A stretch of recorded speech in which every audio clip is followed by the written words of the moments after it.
Everybody, how's it going? Welcome back to the channel. I hope you're having an amazing day. I know I am. Now, last video we covered the Metroid Prime, the Nintendo Direct, and the Virtual Boy, and just me giving my thoughts and opinions on it.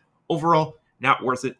Metroid may look into it. I do want to see actual gameplay, not just it being demoed. That's pretty much it. Now, onto FOMO. If you don't know what FOMO is, fear of missing out. That's a little definition of it. Basically, Nintendo released a set series called 3D All Stars Collection. That included Sunshine, 64, and Mario. And you're probably asking me, oh, what do you mean by FOMO? It's coming out with Mario Galaxy 2. What I mean by FOMO is that it was a limited time thing when the 3D All Stars came out. The problem with it being that it was a limited time thing back in March 2021, and you just had to get it. That was pretty much it. I was like, oh, this is a one-time thing. Hurry up, buy this real quick, and then sooner or later it will never be re-released. It will be delisted from the eShop. Now, the problem with that being is that, oh, okay, if you have the All-Stars collection, this means nothing to you. You can just buy Galaxy 2. The problem with Galaxy 2 is that you have to pay $40 for it. Now, mind you, you can get original Galaxy 1 or 2, I believe, for $20 on the eShop for the Wii. But they're just jacking up the prices because, oh, it's Mario, it's our 40th anniversary, just hurry up, buy it, so on and so forth. Now, the main concern people have with it is what kind of remake is this, or what kind of update is this? Is this just like, okay, we're just porting it? Is there a visual update? Is there a, graphical update? Like, what's the updates with it? Because a lot of these like remakes and now the problem with these remakes is that, or remasters technically, is the visual and technical improvements being emulated rather than fully remastered. Where I hope Galaxy 2 or Galaxy 1, yes, they are graphically good. They look good back in like 2010, 2014. And a lot of people are asking, okay, is it just going to be minor improvements where it's like, okay, it's going to look a little bit better, it's going to run a little bit better?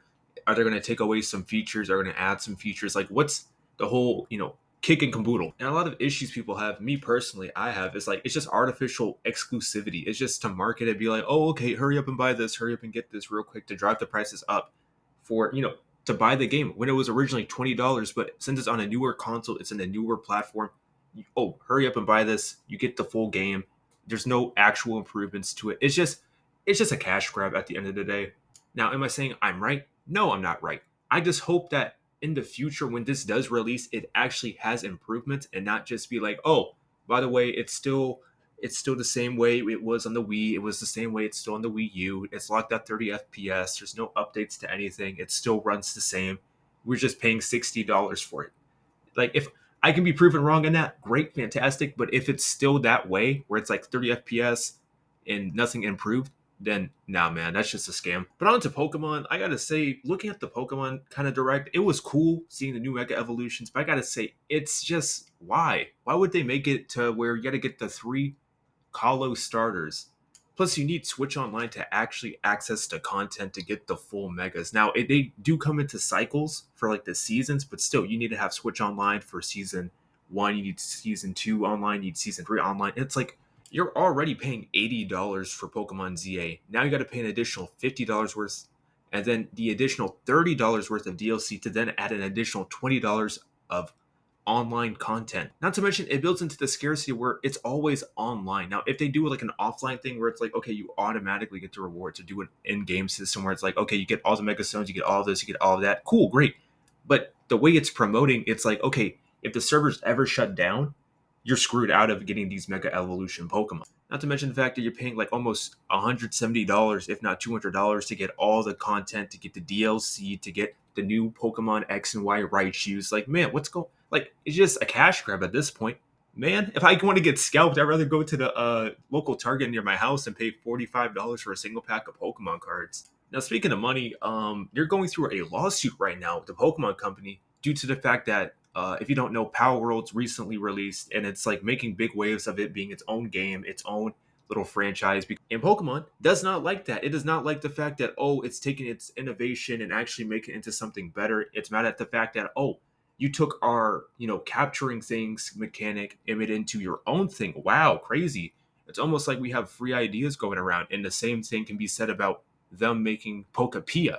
But yeah, they're in a lawsuit with Power World because, oh, they're trying to patent the summoning mechanic to allow a secondary character to, fight in battle. Which I gotta say, that would never pass, but if it did, it will be so detrimental to the entire gaming scene because Final Fantasy will be gone, World of Warcraft will be gone. you have so many games that rely or have like so many mechanics into them that if this were ever to take place, it will be a crash on gaming as a whole. And Pokemon, the company, would be to blame. Not to mention the fact the only reason they're suing them is because Power World is successful. If it was like a little indie game where it never made that much money, it was like, okay, cool, DMCA get them out of here, just make it quick. But no, they're actually successful. They actually made their own little, business and stuff, and they're thriving right now. Now, you can make the same argument for Pokemon, where they're taking aspects of, oh, okay, we're playing Stardew Valley. This is basically Stardew Valley, but in the world of Pokemon, you see the difference there, and it's like, okay, what's the difference between that and Power World? Not to mention the fact they did the same thing with Dragon Quest, where they have their own little like dungeon builder. So what's the issue here? Not to mention the fact they're promoting a game that has literal summoning mechanics. Final Fantasy on the Switch. Like, this company is so backwards, man. Not to mention it's a lot cheaper too. I don't really get it, but yeah, have fun, stay safe, like, comment, subscribe if you like what you see here. If you have any questions, concerns, anything you want to ask me personally, leave it in the comment section. Have a great day, stay safe, and most importantly, drink your water and go for a run, man. Very, very important.